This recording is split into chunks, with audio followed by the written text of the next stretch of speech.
الذین آمنوا وعملوا الصالحات، بے شک وہ لوگ جو ایمان لائے نیک عمل کرتے رہے، اولئک ہم خیر البریہ، وہ باقی تمام مخلوق سے بہتر ہیں۔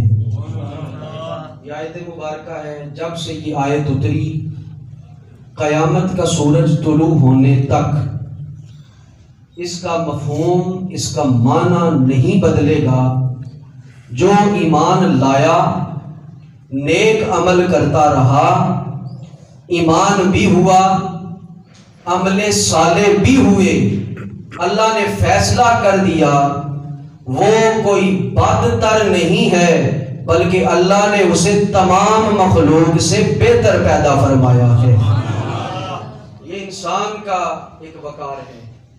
فرشتہ مجھ کو کہنے سے میری توقیر گھٹتی ہے، میں مسجود ملائک ہوں، مجھے انسان ہی رہنے دو۔ دو کامیابی کی ضمانتیں ذکر کی، ایمان لے آؤ، عمل صالح کرو، تمہیں کسی کے دربار سے جھڑکی کھانے کی ضرورت نہیں پڑے گی، تم نیکی کرو، دل میں ایمان ہو، اللہ تمہیں ہر مشکل سے بھی نجات دے گا، اللہ تمہاری عزتوں کو بھی بحال فرمائے گا۔ قرآن کا فیصلہ اولئک ہم خیر البریہ، وہی بہترین مخلوق ہے۔ اگر آپ بہترین بننا چاہتے ہیں، ایمان بھی مضبوط کریں، اعمال بھی رکھیں، اللہ تعالیٰ آپ کو بہترین کر دے گا۔ ایک شعر میں نے پچھلے جمعے بھی پڑھا تھا، بے عمل دل ہو تو جذبات سے کیا ہوتا ہے، دھرتی بنجر ہو تو برسات سے کیا ہوتا ہے۔ عمل ضروری ہے تکمیل تمنا کے لیے، ورنہ رنگین خیالات سے کیا ہوتا ہے۔ علی المرتضی شیر خدا اسد اللہ الغالب نے ایمان کی پختگی بھی دکھائی ہے اور عمل کی پختگی کا بھی اظہار فرمایا ہے۔ اولئک ہم خیر البریہ، یہی لوگ سب سے بہتر ہیں۔ اب ہم اس آیت کو پڑھ کے خوش ہو گئے، یہ ہمارے لیے اتری۔ اگر ہم اس کا شان نزول دیکھیں، اس کا شان نزول بڑا کمال ہے۔ اس کا شان نزول یہ حضرت جابر بن عبداللہ انصاری رضی اللہ تعالیٰ عنہ، آپ بیان فرماتے ہیں آقا مثل شمع ہے، ہم ان کے گرد پروانہ وار دیوانہ وار موجود ہیں۔ آقا صلی اللہ علیہ وآلہ وسلم حضرت علی المرتضی اور ان کے ساتھیوں کو آتے ہوئے دیکھتے ہیں، دیگر اصحاب حضرت علی المرتضی کے ساتھ تھے، آتے ہوئے دیکھتے ہیں، اور آقا نے ارشاد فرمایا یہ علی ہے، اور جو جو علی کے ساتھ میرا صحابی ہے اللہ انہیں قیامت کے دن کامیاب فرمائے گا۔ سبحان اللہ۔ آپ بیان فرماتے ہیں یہ آیت مبارکہ ابھی اتری نہیں تھی، آقا نے ارشاد فرمایا یہ علی ہیں اور یہ میرے اصحاب ہیں جن کو اللہ قیامت میں کامیاب فرمائے گا۔ اتنی دیر میں جبریل اترے، جبریل یہ آیت لے آئے اور ارشاد فرمایا ان الذین آمنوا وعملوا الصالحات اولئک ہم خیر البریہ۔ آقا آپ نے بھی سرٹیفکیٹ دے دیا ہے، علی اور اس کے ساتھی کامیاب ہیں، اللہ نے بھی سرٹیفکیٹ دے دیا ہے، علی اور اس کے سارے یار کامیاب ہیں۔ یہ قرآن پاک ہے اور یہ علی المرتضی کی شخصیت ہے۔ ہم نے حضرت علی المرتضی کو باعث نزاع بنا رکھا ہے۔ باعث نزاع کیسے؟ میں بڑا حیران ہوں، آج کل یہ بات چل رہی ہے کہ حضرت علی المرتضی کعبے میں پیدا ہوئے، یہ کعبے کو شرف ملا۔ کوئی کہتا ہے یہ حضرت علی کو شرف ملا، کعبے میں ولادت ہوئی۔ ہمارا نہ ان سے تعلق ہے نہ ان سے تعلق ہے۔ ہمارا عقیدہ کیا ہے؟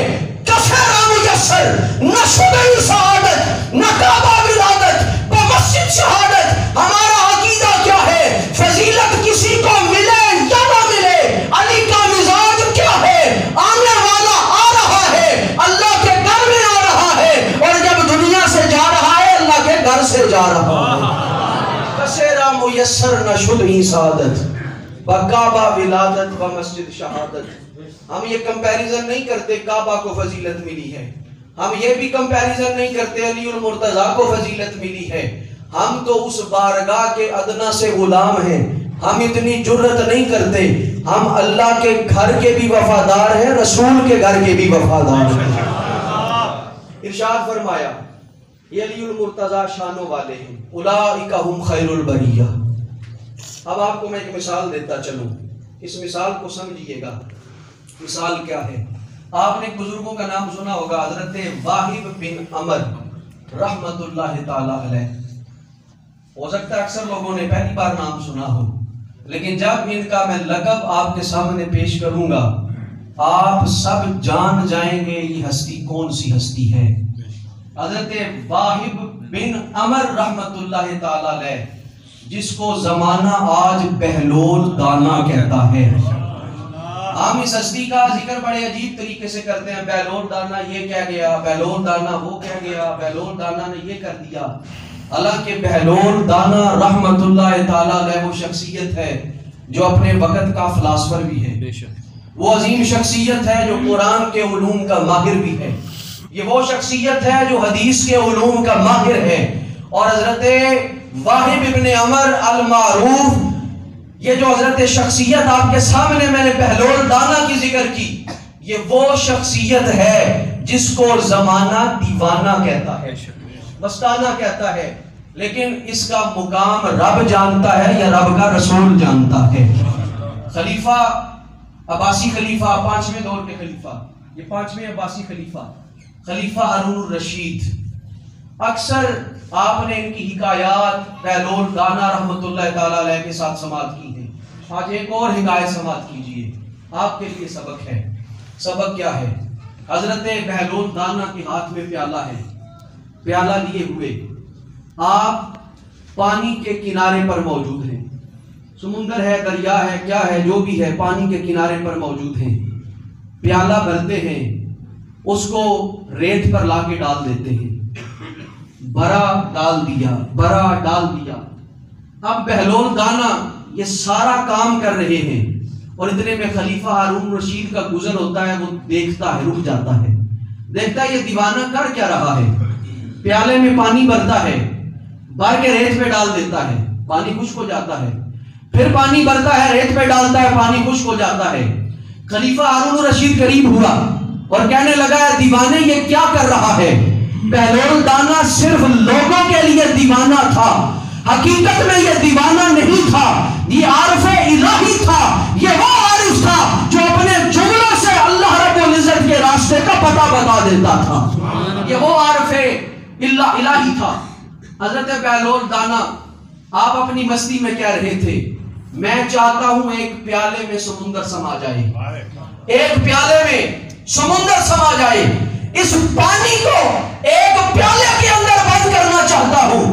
خلیفہ ہارون الرشید مسکرایا اور کہنے لگا دیوانے اتنا بڑا ذخیرہ تیرے چھوٹے سے پیالے میں سما سکتا ہے؟ وہ کہنے لگے، بہلول دانا ارشاد فرمانے لگے، اے ہارون الرشید بات تیری درست ہے، اتنا بڑا ذخیرہ چھوٹے پیالے میں نہیں آ سکتا، میں سمجھانا یہ چاہ رہا ہوں جس طرح سمندر پیالے میں نہیں آ سکتا اس طرح علی المرتضیٰ چھوٹے دلوں میں نہیں آ سکتا۔ یہ علی المرتضیٰ ہے۔ بہلول دانا نے سبق دیا، اگر علی المرتضیٰ کو سمجھنا ہے دل وسیع کرنا پڑے گا، ذہن وسیع کرنا پڑے گا۔ جس طرح چھوٹا پیالہ سمندر کو اپنے اندر سما نہیں سکتا، اسی طرح چھوٹا دل علی المرتضیٰ کو سما نہیں سکتا۔ یہ وہ علی المرتضیٰ ہے، کسیرا میسر نشد این سعادت با وقع با ولادت با مسجد شہادت۔ آئیں آپ کے ایمان کی بات کریں۔ ابھی نعمان انور صاحب کلام پڑھ رہے تھے کہ علی کا ذکر عبادت ہے، آؤ میں آپ کو اس کا ذرا لطف عطا کروں، اس جملے کو سمجھیے گا۔ اور 3 روایات یہ جو پڑھوں گا حضرت عائشہ صدیقہ سے مروی ہیں، ام المومنین سیدہ طیبہ طاہرہ صدیق باپ کی صدیقہ بیٹی، ان سے مروی روایت ہے۔ کون کہتا ہے کہ ہم تم میں لڑائی ہوگی، یہ ہوائی کسی دشمن نے اڑائی ہوگی۔ اب یہ سمجھیے گا، یہ الفاظ سمجھیے گا۔ حضرت عائشہ صدیقہ پہلی روایت کے مطابق آپ بیان فرماتی ہیں میں کیا دیکھتی ہوں، حضرت ابو بکر صدیق حضرت علی کو ٹکٹکی باندھ کے دیکھتے رہتے ہیں. میں نے عرض کی آپ ہر وقت ٹکٹکی باندھ کے کیوں دیکھتے ہیں؟ یہ گھر کے اندر بات ہو رہی ہے، باپ اور بیٹی گفتگو کر رہے ہیں، آپ علی المرتضیٰ کو ٹکٹکی باندھ کر کیوں دیکھتے ہیں؟ حضرت ابو بکر کا جواب کیا ہے؟ سمعت رسول اللہ صلی اللہ علیہ وسلم النظر الی وجہ علی العبادہ، میں اس لیے دیکھتا ہوں، آقا نے ارشاد فرمایا جو علی کے چہرے کو دیکھتا ہے اللہ اسے عبادت کا درجہ عطا فرماتا ہے، وہ عبادت کر رہا ہوتا ہے. حضرت عائشہ صدیقہ فرماتی ہے ایک اور روایت کے مطابق، اب ذرا سمجھئے گا اس روایت میں کیا ہے. حضرت عائشہ صدیقہ فرماتی ہیں النظر الی علی العبادہ. جملے سمجھئے گا، یہاں پر چہرے کا ذکر نہیں، صرف علی کا ذکر ہے. النظر الی علی العبادہ، جو علی کی طرف دیکھ لے وہ بھی عبادت میں ہے. جو علی کی طرف دیکھ لے وہ بھی. اب دھیان میری توجہ میری طرف رکھے، بات تھوڑی سی گہری ہے، سمجھ جائیے گا. پہلی حدیث میں ارشاد فرمایا نظر الی وجہ علی العبادہ، ایک روایت کے مطابق علی کے چہرے کو دیکھنا عبادت ہے، اور ایک روایت کے مطابق النظر الی علی العبادہ، علی کی طرف دیکھنا عبادت ہے. اشارہ کیا ہے؟ جو علی کا چہرہ نہ دیکھ لے، علی کہیں دور جا رہے ہو اور چہرہ دیکھنا نصیب نہ ہو، جو علی کی پشت کی طرف دیکھ لے اللہ اسے بھی عبادت کا درجہ عطا فرمائے گا. النظر الی علی العبادہ، علی کی طرف دیکھ لو تو بھی عبادت ہے. پھر ہم تو بیچارے مارے گئے جنہوں نے علی کا دیدار نہ کیا، جو علی کے دور میں نہ آئے. لیکن حضرت عائشہ صدیقہ طیبہ طاہرہ رضی اللہ تعالیٰ عنہ، آپ نے ہمیں بھی تسلی ارشاد فرمائی. آپ نے ارشاد فرمایا کیا ہوا، تم دیکھ نہیں سکتے، تم علی کے چہرے کی اگر زیارت نہیں کر سکتے تو کیا ہوا، آؤ تمہیں بتاتی ہوں کہ کس طرح عبادت کی جاتی ہے. حضرت عائشہ فرماتی ہیں ذکر علی العبادہ، جو علی کا ذکر کرے اللہ تعالیٰ اسے بھی عبادت کا درجہ عطا فرماتا ہے. ہم اس لیے بیٹھے ہیں، ہم عبادت کر رہے ہیں، اللہ تعالیٰ ہماری یہ عبادت اپنی بارگاہ میں قبول فرمائے. میں ایک آخری حدیث مبارکہ آپ کے سامنے پیش کروں گا، وقت کافی ہو چکا. توجہ رہی تو آپ کو یہ میری بات بھی سمجھ آئے گی اور حضرت علی المرتضیٰ کا مقام بھی سمجھ آئے گا. الریاض النادرہ فی مناقب الاشراف، اس کی روایت علامہ محب الدین تبری علیہ الرحمہ حضرت علی المرتضیٰ کی شان بیان فرماتے ہیں. اور دیکھیں کس طرح شان بیان کی جاتی ہے اور کس طرح شان سنی جاتی ہے اور کس طرح اس شان پر خوشی کا اظہار کیا جاتا ہے. آپ نے اس روایت کو سن کے بآواز بلند سبحان اللہ ضرور کہنا ہے. اب توجہ سے اور محبت سے یہ روایت سنیے. حضرت ابو ذر غفاری رضی اللہ تعالیٰ عنہ، آپ اس روایت کے راوی ہیں. یوں کر لیتے ہیں، اس کو واقعے کا رنگ دے لیتے ہیں. میں نے عبارت پڑھی تو آپ کہیں گے بڑے خوش کہ یہ عبارتیں بہت پڑھتے ہیں. تو آپ دیکھیے گا اس واقعے کو اس واقعے کے انداز میں لینے ہے یہ حدیث مبارکہ. حضرت ابو ذر غفاری رضی اللہ تعالیٰ آپ بیان فرماتے ہیں آقا نے مجھے حضرت علی کے گھر بھیجا اور ارشاد فرمایا جاؤ علی کو بلا لاؤ. آپ بیان فرماتے ہیں میں گھر میں گیا، دروازہ تھوڑا سا کھلا تھا، دروازے کے باہر سے آواز دی فلم یجبنی، لیکن علی نے کوئی جواب نہ دیا. نہ کسی بچے کے بولنے کی آواز تھی، نہ حضرت علی المرتضیٰ کی آواز تھی. حضرت ابو ذر غفاری سمجھ گئے نہ بی بی پاک گھر ہیں نہ آج بچے گھر ہیں، اور لگتا ہے علی المرتضیٰ بھی گھر موجود نہیں ہے. آپ بیان فرماتے ہیں میں واپس پلٹا، آقا کی بارگاہ میں عرض کرنے لگا یا رسول اللہ علی گھر نہیں. سرکار نے ارشاد فرمایا دع الیہ، لوٹ جا اس کی طرف، ادعوہ، اس کو بلا. اس کی وجہ کیا ہے؟ فإن علیٰ فی البیت، علی المرتضیٰ گھر سے غائب نہیں، علی المرتضیٰ گھر میں موجود ہے. میں نے اس لیے جوش میں پڑھی، اس میں ایک نقطہ ہے، نقطہ سمجھیں. حضرت ابو ذر غفاری اپنی آنکھوں سے دیکھ کے آ رہے ہیں علی گھر نہیں ہے، لیکن آقا دیوار کے پیچھے بیٹھ کر کہہ رہے ہیں علی المرتضیٰ گھر ہے، گھر سے غائب نہیں ہوئے. اب ایک اور اشارہ سمجھ جائیں. سرکار نے اشارہ کیا اے ابو ذر غفاری تیری آنکھیں جھوٹ بول سکتی ہے لیکن مجھ مصطفیٰ کی زبان جھوٹ نہیں بول سکتی. تو دوبارہ یا علی گھر میں ہوں گے. آپ بیان فرماتے ہیں میں نے کوئی پس و پیش نہ کیا، میں چل پڑا. حضرت علی کو بلانے پھر دروازے پہ پہنچتا ہوں. اب معاملہ تھوڑا سا عجیب تھا. آپ بیان فرماتے ہیں سمعت صوت رحا تطحن، میں کیا سنتا ہوں، چکی چل رہی ہے، چکی چلنے کی آواز آ رہی ہے. چکی چل رہی ہے، چکی چلنے کی آواز آ رہی ہے. آپ فرماتے ہیں میں نے آواز دی، کوئی جواب نہ آیا. فشارفت الیہ، آپ فرماتے ہیں میں نے جرت کی، جو تھوڑا سا دروازہ کھلا ہوا تھا اس دروازے کے اندر سے جھانک کے دیکھا. اب اس میں بے ادبی کا کوئی پہلو نہ نکال لیجئے گا، کیونکہ ابو ذر غفاری کیا سمجھتے تھے، نہ بی بی پاک گھر ہے، نہ حسنین گھر ہے، نہ علی المرتضیٰ گھر ہے. اب اس آواز کو سننے کے لیے آپ نے اپنے عقیدے کو درست کرنے کی کوشش کی ہے. جھانک کے دیکھتے ہیں، کیا دیکھتے ہیں، چکی چل رہی ہے، لیسا معہا احد، لیکن چکی چلانے والا نظر کوئی نہیں آ رہا. حضرت ابو ذر غفاری فرماتے ہیں میں پریشان ہوا، پیچھے پلٹا، پھر میں نے آواز دی.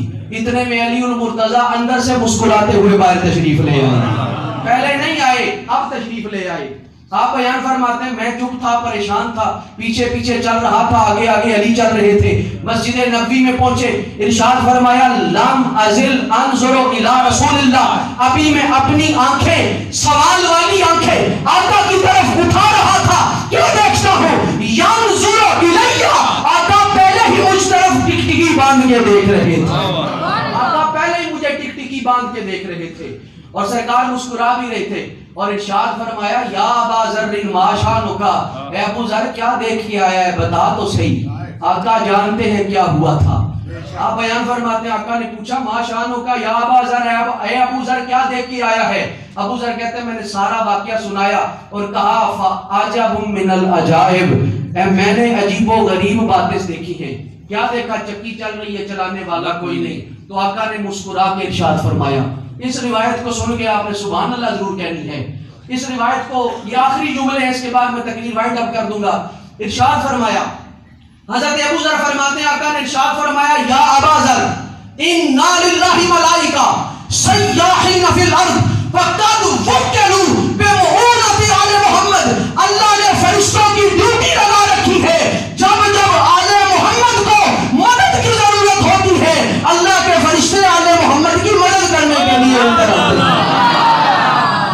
انا للہ ملائکہ سیاحین فی الارض، فرشتوں کا اور کام کوئی نہیں. کچھ فرشتے ہیں جن کی ڈیوٹی ہے، کیا ڈیوٹی ہے، قد وکلوا بمعونۃ آل محمد، جب آل محمد مشکل میں ہو آل محمد کی مشکل دور کرے، اور جب کوئی دنیا والا مشکل میں پھنس جائے علی المرتضیٰ اس کی مشکل کو دور کرے. یہ علی المرتضیٰ ہے. اللہ تعالی ہمیں ان کا مقام سمجھنے کی توفیق عطا فرمائے اور ان کی شخصیت کو سمجھنے کی توفیق عطا فرمائے.